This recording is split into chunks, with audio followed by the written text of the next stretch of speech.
자, 이런 상황에 국민의힘 부산이 지역구죠. 박수영 의원의 지역구 사무소로 일부 성난 탄핵 찬성하는 시민들이 찾아가 항의하는 일이 발생했습니다. 영상으로 보시죠.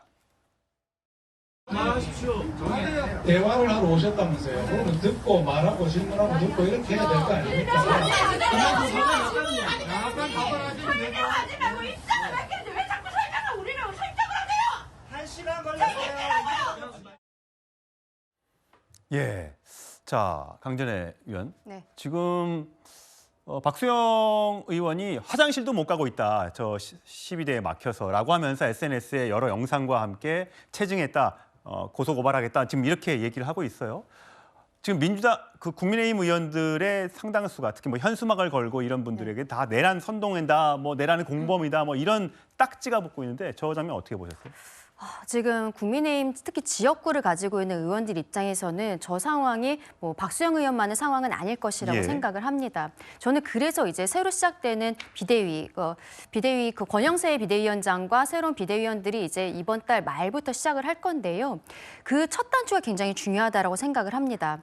계엄에 대해서 어떻게 생각을 하는지, 그리고 국민의힘 같은 경우에는 대부분의 의원들이 그 계엄의 해제를 하고 있는 본회의장에 아예 가지를 않지 않았습니까? 예. 그러면은 그 과정에 대해서도 국민들께 말씀을 드리는 것이 저는 첫 단추로서 굉장히 중요하다고 보거든요. 사과는 해야 된다고 생각하십니까? 저는 개인적으로 그렇게 생각을 예. 합니다. 근데 거기에 대해서 국민의힘이 지금 정확하게 이야기를 하고 있지 않은 것이죠. 처음에 한동훈 대표가 사과를 하긴 했습니다만 이후에 한동훈 대표가 좀 쫓아내듯이 이렇게 나가는 상황들, 그리고 그 이후에 권성동 원내대표 같은 경우에는 구체적인 이야기를 하지 않으면서 새로 들어오는 비대위 체제에서 처음에 사과가 있을 것이다라는 형태로만 이야기를 했습니다.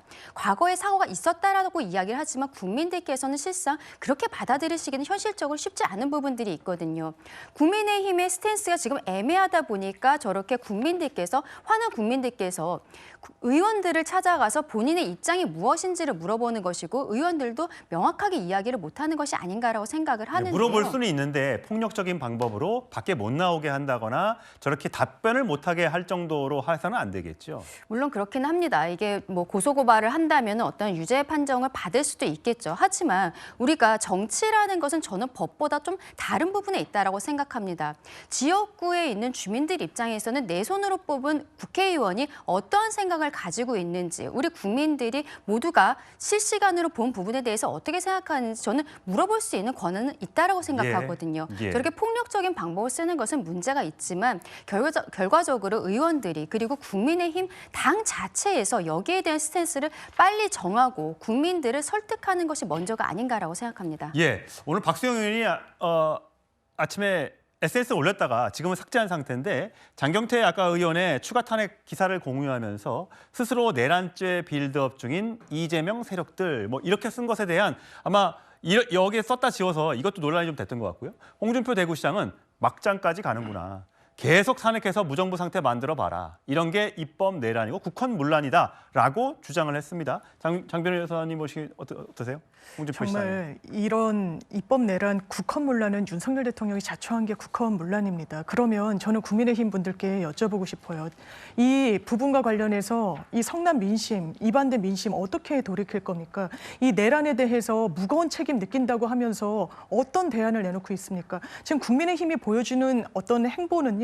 일단 헌법재판관 3명 임명 못하게 하겠다는 겁니다. 시간 끌겠다는 거예요. 내년 4월이 되면 문재인 전 대통령이 임명한 2명의 재판관이 임기가 끝나거든요. 그러면 아예 가결 요건이 안 됩니다. 6명의 찬성이 있어야만 탄핵 파면이 가능하거든요.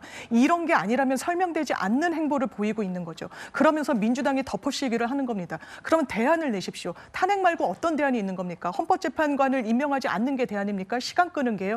그래서 이 유동성을 계속 가져가고 국제 신뢰도는 낮아지고 국제적인 위상은 낮아지고 환율은 뛰고 주가는 빠지는 이런 상황을 장기화하는 게 국민의힘이 원하는 겁니까? 대안을 내십시오.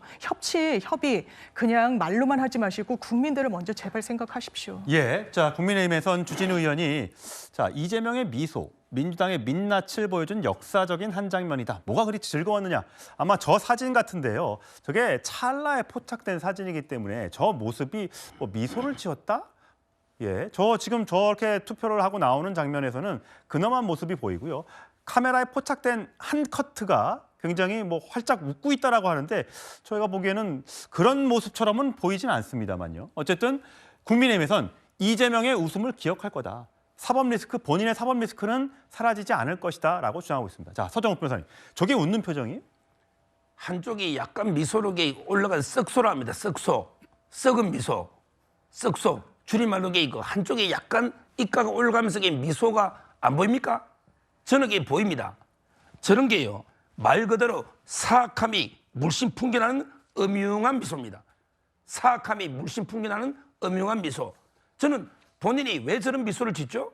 지금 이게 국정마비가 좋은가요? 아니면 이게 본인의 사법 리스크 벗어났다고 착각할까요?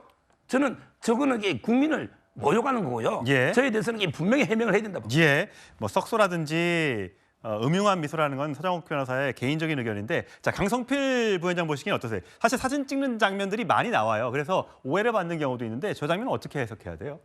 네, 여러 가지 의미가 저는 있다고 보는데, 사실 너무나도 명백한 걸 가지고 국민의힘 의원들이 국회의장 앞에 몰려가서 저렇게 잘 하지도 못하는 팔뚝질을 하는 것이 너무 황당했을 것이다. 그래서 저는 음흉한 미소가 아니라 황당한 미소였다라고 저는 해석을 합니다. 그러니까 저희 민주당이 보기에는 아니, 한독수 고난대행입니다. 대통령의 고난을 가지고 있는 거지 대통령이 아니에요. 그렇기 때문에 151석이면 충분히 탄핵이 가능하다고 보고 있고요.